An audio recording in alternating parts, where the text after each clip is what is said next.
Hello friends, ಹೇಗಿದ್ದೀರಾ ಎಲ್ಲರೂ? Welcome to our YouTube channel Mahiti Kendra. Karnataka ರಾಜ್ಯ ರಸ್ತೆ ಸಾರಿಗೆ ನಿಗಮ ಅಂದರೆ ಕೆಎಸ್ಆರ್ಟಿಸಿ ಇದೀಗ ಮಹಿಳೆಯರ ಪ್ರಯಾಣಕ್ಕೆ ಹೊಸ ನಿಯಮಗಳನ್ನು ಜಾರಿ ಮಾಡಿದೆ.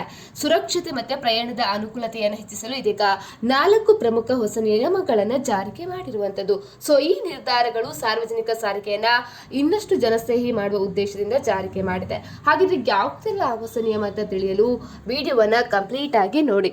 ಅದೇ ರೀತಿ ನೀವು ಕೂಡ ಶಕ್ತಿ ಯೋಜನೆಯ ಸೌಲಭ್ಯವನ್ನ ಬಳಸಿಕೊಳ್ತಾ ಇದ್ರೆ ನಮಗೆ ಕಮೆಂಟ್ ಮಾಡಿ ತಿಳಿಸಿ. ಇನ್ನು ಈ ಮಾಹಿತಿ ಇಷ್ಟ ಆದರೆ ನಮಗೊಂದು ಲೈಕ್ ಕೊಟ್ಟು ಸಹಕಾರ ನೀಡಿ. 2023ರಲ್ಲಿ ಪ್ರಾರಂಭವಾದಂತಹ ಶಕ್ತಿ ಯೋಜನೆಯಡಿ ಇದುವರೆಗೆ ಮಹಿಳೆಯರು 474 ಕೋಟಿಗೂ ಹೆಚ್ಚು ಉಚಿತ ಪ್ರಯಾಣವನ್ನ ಮಾಡಿದ್ದಾರೆ.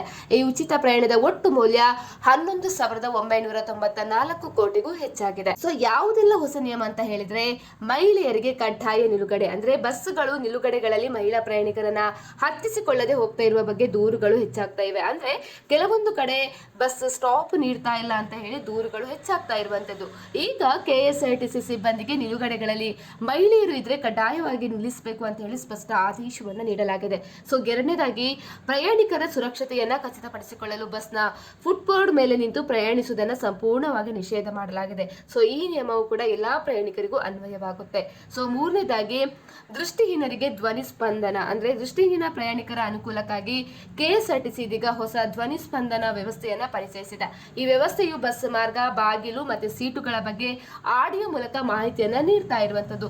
ಸೊ ಇದು ಕೂಡ ಅವರ ಪ್ರಯಾಣವನ್ನ ಸುಲಭಗೊಳಿಸ್ತಾ ಇರುವಂತದ್ದು.